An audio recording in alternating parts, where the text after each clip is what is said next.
Long drive అంటే చాలామందికి ఆనందం, ఫ్రీడమ్, ట్రావెల్ ఫీల్ గుర్తుకొస్తుంది. కానీ గంటల తరబడి స్టీరింగ్ పట్టుకొని కదలకుండా కూర్చోవడం శరీరానికి పెద్ద ప్రమాదమని వైద్య నిపుణులు హెచ్చరిస్తున్నారు. ఎక్కువసేపు డ్రైవింగ్ చేయడం వల్ల మొదట ప్రభావం పడేది వెన్నెముకపై.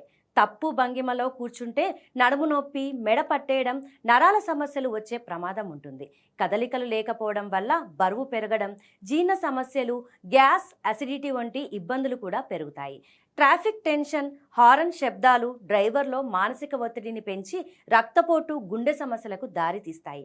ముఖ్యంగా రాత్రి డ్రైవింగ్లో హెడ్లైట్ కాంతి కారణంగా కళ్ళ అలసట, డ్రై ఐ సమస్యలు ఎక్కువగా కనిపిస్తున్నాయి.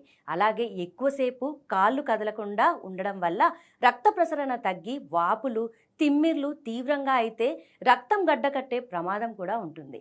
అందుకే ప్రతి 2 గంటలకు ఒకసారి వాహనం ఆపి 5 నిమిషాలు నడవడం, సరైన సీటింగ్ పొజిషన్లో కూర్చోవడం, నీరు ఎక్కువగా తాగడం చాలా మంచిది. సేఫ్ డ్రైవ్ అంటే కేవలం రోడ్డు భద్రత కాదు, మీ ఆరోగ్య రక్షణ కూడా అనే విషయం గుర్తుంచుకోవాలి.